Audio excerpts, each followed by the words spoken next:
Good morning and welcome to the Breakfast News on Rajya Sabha television. I'm Aishwarya Kapoor. Now, Prime Minister Narendra Modi arrived in Kabul a short while ago. He will be inaugurating Afghanistan's new parliament today. Well, that is the big story that we are following. But first up, the headlines. India and Russia sign 16 agreements in various fields, including nuclear energy and defense.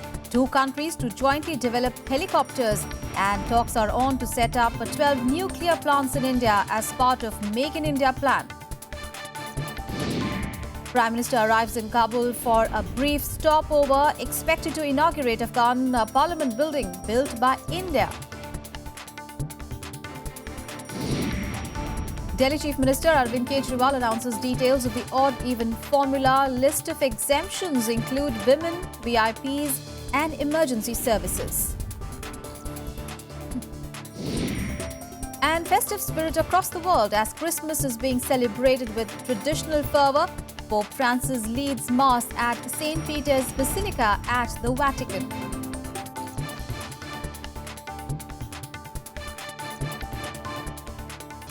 Our top focus, India and Russia have signed 16 agreements in various sectors, including nuclear energy and defense. As part of the agreements, which were signed after summit-level talks with Vladimir Putin, first project for a major defense platform has been signed to build Kemov 226 light utility helicopters.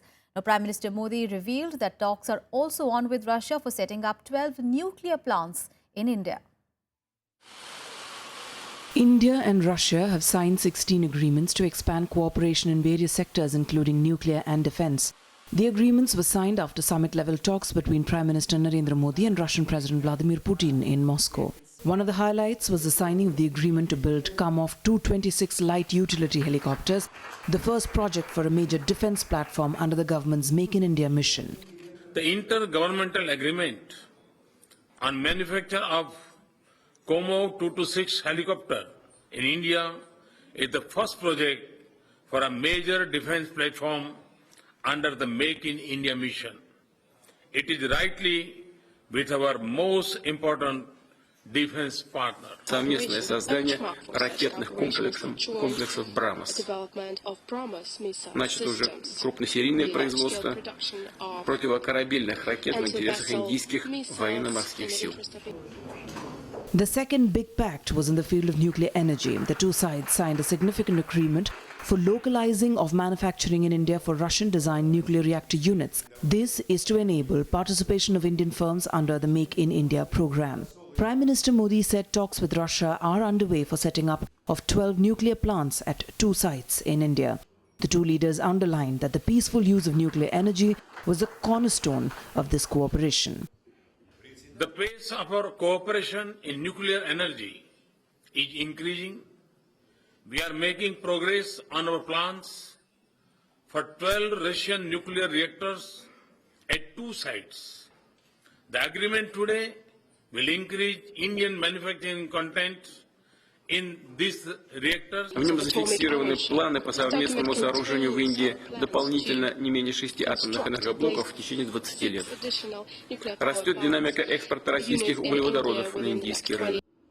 Earlier, addressing top business leaders of the two countries, along with Putin, Modi said that it is essential for the private sectors of the two countries to connect with each other.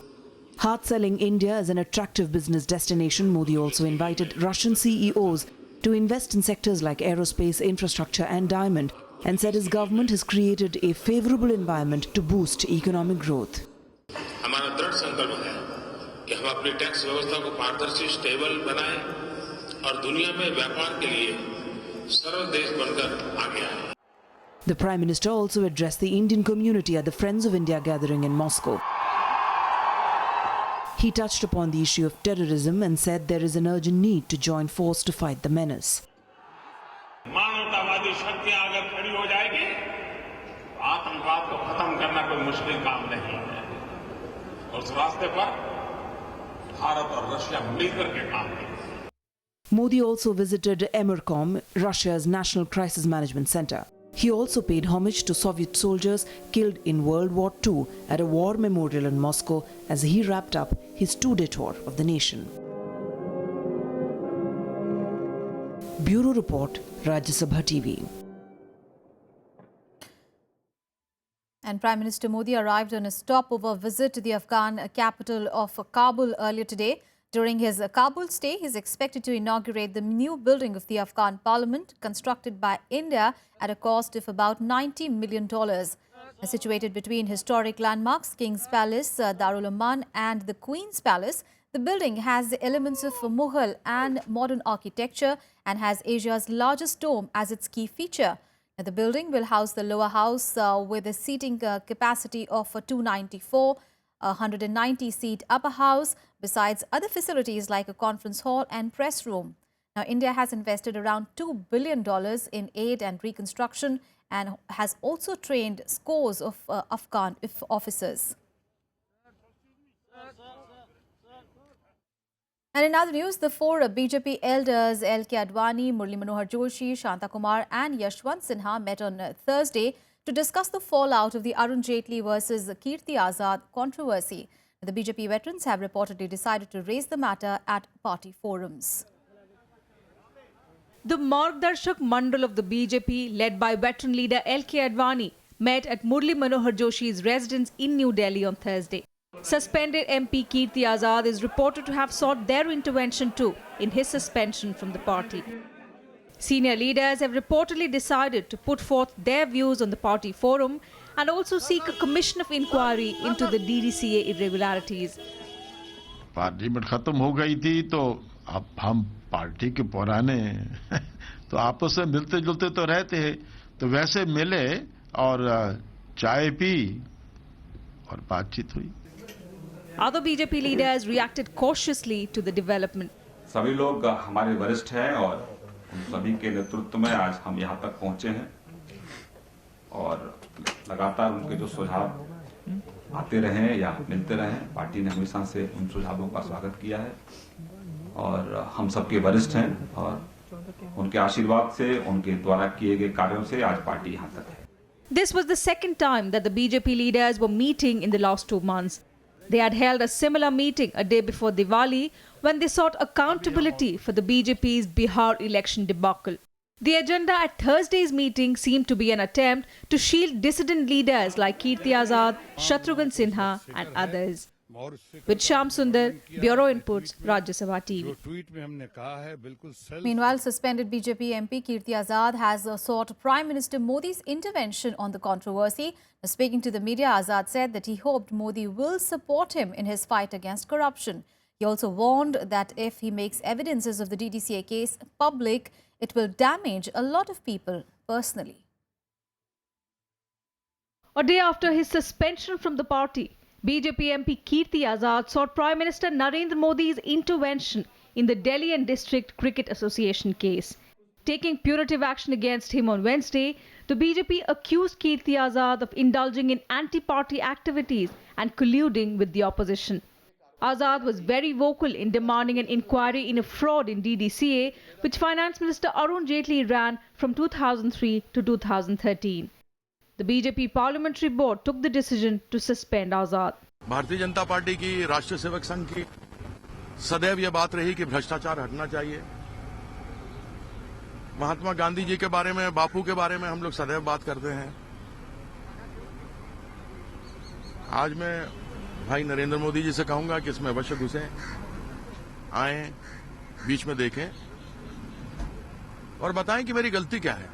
Azad demanded fresh investigations and said large-scale rigging of accounts was rampant in the cricket board, but he did not name Arun Jaitley in the scam. Meanwhile, Vice President of the opposition Congress party, Rahul Gandhi, also joined the issue and demanded an independent inquiry into the matter. जो व्यक्ति पहले कहते थे ना खाऊंगा ना खाने दूंगा, वो आज बिल्कुल चुप है. प्रधानमंत्री देश के प्रधानमंत्री हैं और लोगों का भरोसा टूट रहा है. उन्हें एक्शन लेना चाहिए, उन्हें इंक्वायरी करानी चाहिए. The DDCA irregularities involved nearly a dozen alleged fake contracts and fake companies that operated between 2003 to 2013. A DDCA committee that investigated the transactions did not blame Jaitley but uncovered huge financial irregularities. Bureau Report, Rajya Sabha TV. Meanwhile, apart from party's action to suspend him indefinitely, now DDCA is also contemplating disciplinary action against the BJP leader and former cricketer Kirti Azad. The DDCA Executive Committee is likely to meet at the Firozshah Kotla today to explore various disciplinary measures, including issuing a show-cause notice to Kirti Azad and also to Bishan Singh Bedi for making corruption allegations against its former president Arun Jaitley. Azad, who has been leading a campaign against Finance Minister Arun Jaitley on alleged corruption in the DDCA, was suspended by the party, which charged him for anti-party activities and accused him of colluding with the Congress and the AAP party to bring it to disrepute.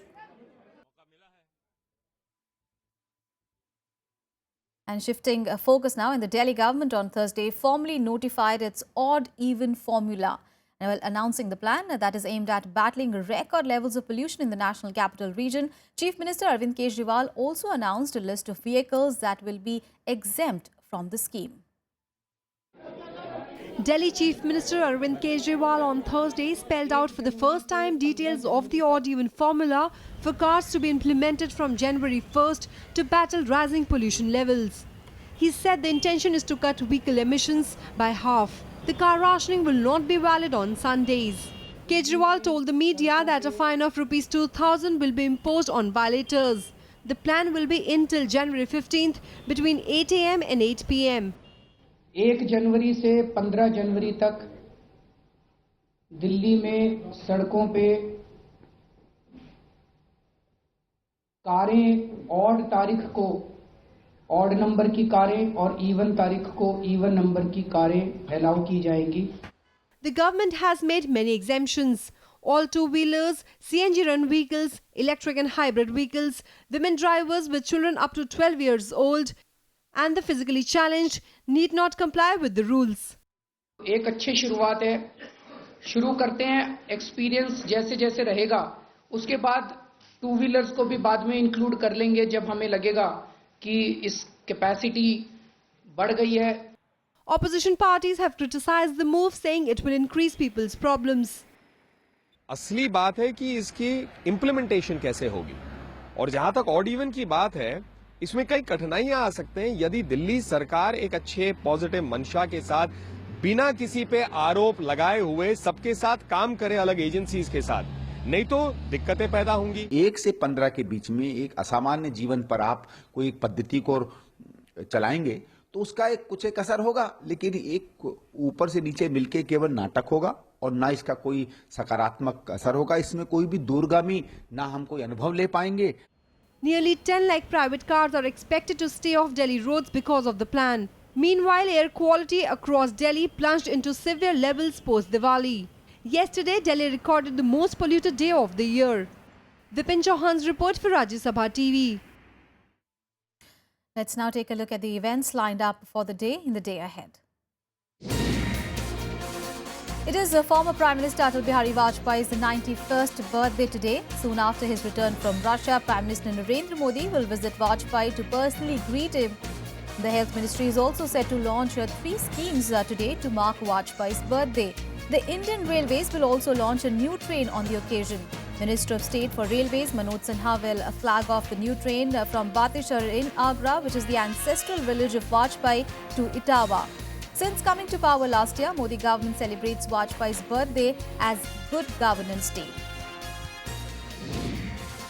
President Pranab Mukherjee is in Andhra Pradesh for a pilgrimage. He will offer prayers at the ancient hills shrine of Lord Venkateshwara at Tirumala. Governor of Telangana and Andhra Pradesh, ESL Narasimhan, is also expected to accompany the president during his Tirumala visit. This is the second visit of the president to the hill temple this year. Before heading to the shrine, Mukherjee, who is on his annual winter sojourn to Hyderabad, will formally inaugurate the newly constructed Vedic school built by the Tirumala Tirupati Devastham in West Godavari. It is the 154th birth anniversary of Pandit Madan Mohan Malviya today. A function to pay floral tributes to him will be held in the Central Hall of Parliament House, where his portrait is put up. The Allahabad-born Malviya was the president of the Indian National Congress for 2 terms and was also among the first leaders of the right-wing Hindu Mahasabha. An eminent educationist, he founded the BHU in 1916. Pandit Madan Mohan Balviya was posthumously awarded Bharat Ratna in March this year.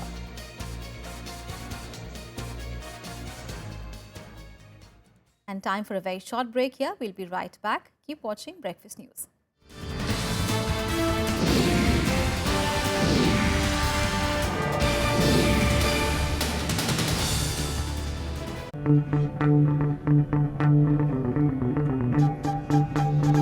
Art arisen from a multi-hued cultural canvas.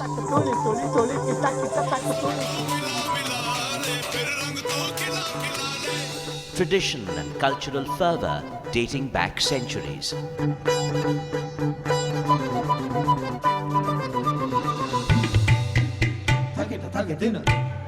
And encircling them all, there's a magic that awes. Embrace your nation's brilliant human warmth.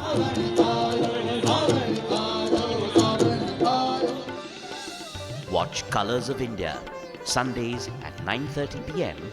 on Rajya Sabha television. Who should be in power is left to be determined by the people. I want all minorities to have an honorable place in the Union of India. Declaration was that zamindari would be abolished, for which fair compensation would be paid. There is no dispute whatsoever that the executive should be separated from the judiciary. The protagonists of Hindi, in their enthusiasm, have gone too far. Greatest danger in the future may not be that the center will interfere too much, but that the units may resent the guidance of the center. The future constitution of India would be a pyramidal structure based on the village panchayats. I move that the constitution be passed.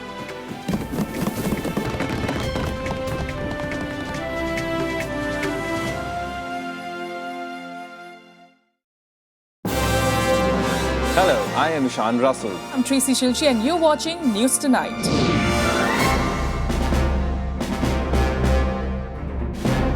Together with the team of our dedicated professionals from across various fields. This is Shyam Sundar, Vishal Dahiya, Akhilesh Suman, Frank Pereira from Beijing, China. Kriti Mishra for Rajya Sabha television. We bring to you the news that matters here on Rajya Sabha TV.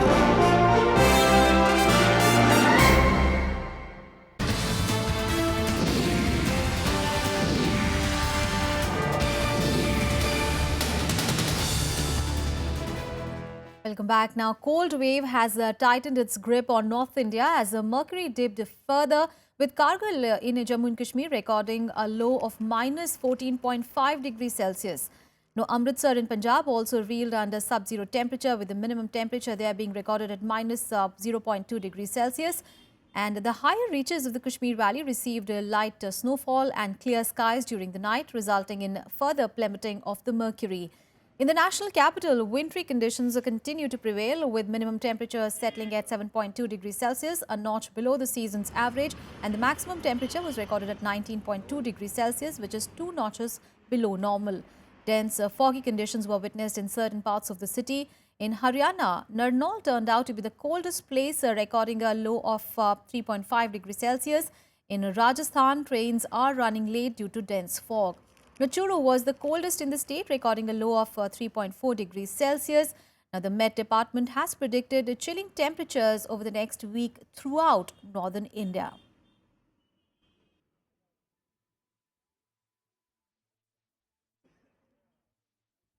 And internationally, with the festive period comes the onset of tornadoes and storm season in the Americas and the Europe. Now, severe storms across Argentina, US and Europe have killed at least 7 people and injured dozens more. In northern Mississippi, authorities report 4 people died when a tornado raged through the state before moving east into Tennessee. Now, dozens of homes have been damaged or destroyed, and holiday travel plans have been severely disrupted in some areas. States from Louisiana to Illinois were under a tornado watch on Wednesday. Meanwhile, evacuations were also underway on Thursday after heavy rains caused rivers to burst banks in northeastern Argentina. Large swathes of the city of Concordia in Entre Rios province were flooded as rising water levels forced thousands of people to leave their homes. Meanwhile, in Europe, the municipality of Milan in northern Italy has decided that it will ban all traffic on 28th, 29th and 30th of December to fight against pollution, which is exceeding permitted limits. Now, Bosnia and Herzegovina, which is experiencing high air pollution levels, have also closed all schools.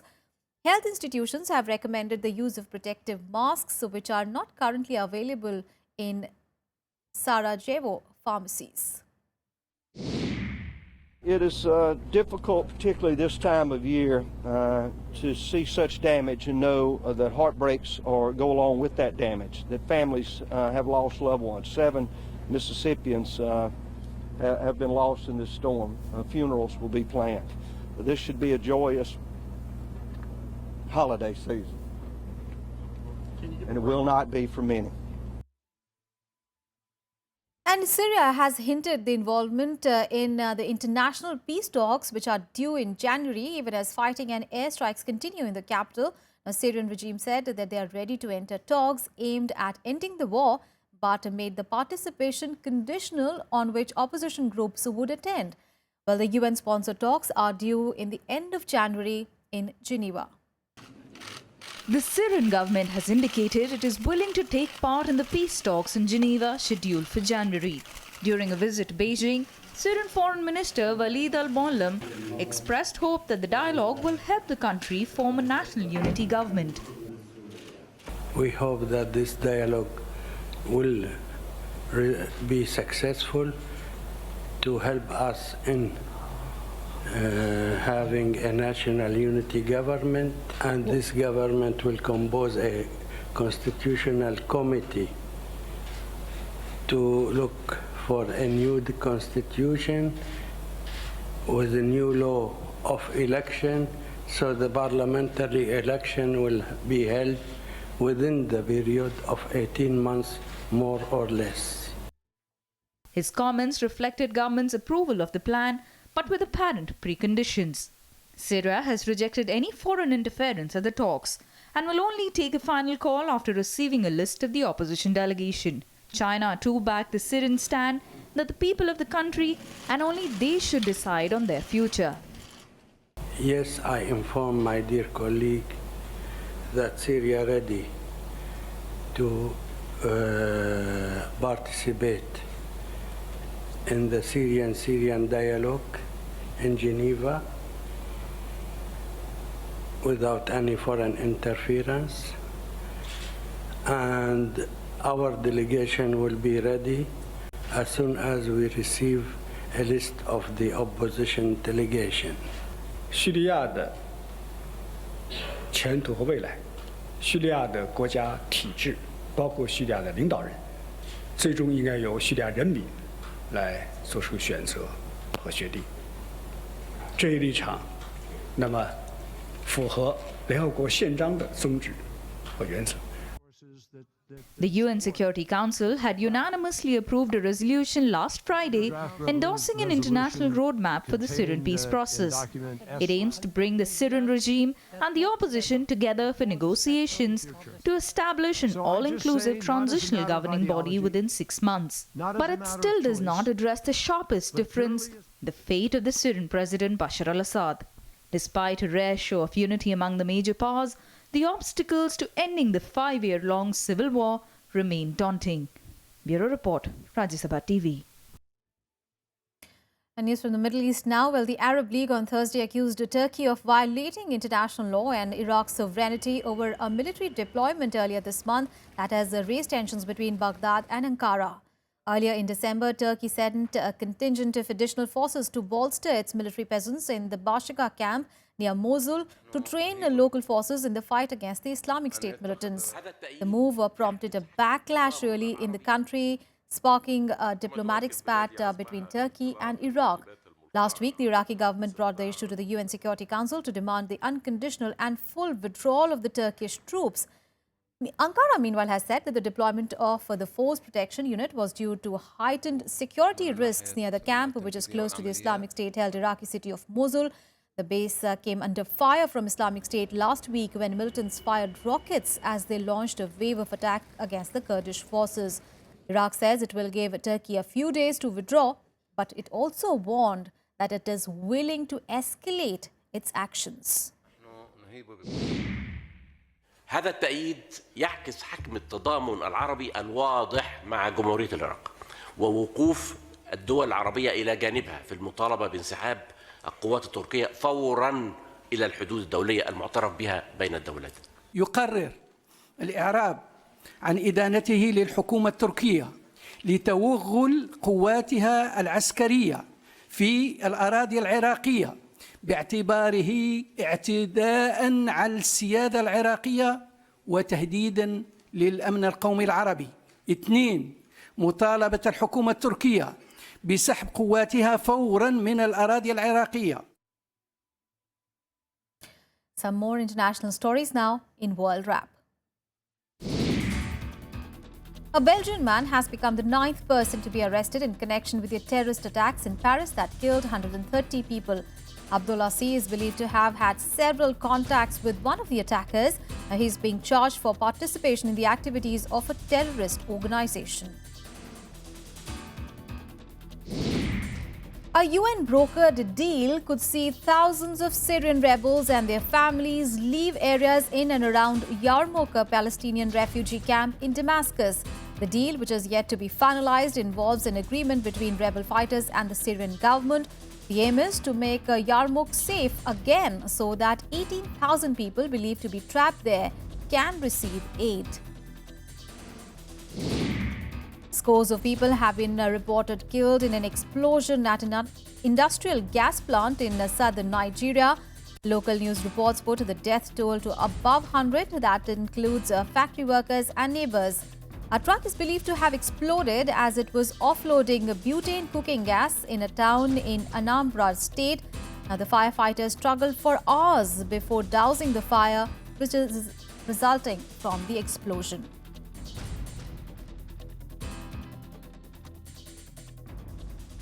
Well, time to wrap up this edition of news. But before we leave, here are the visuals of Christmas celebrations from around the world. We all wish you a very Merry Christmas. Thanks for watching.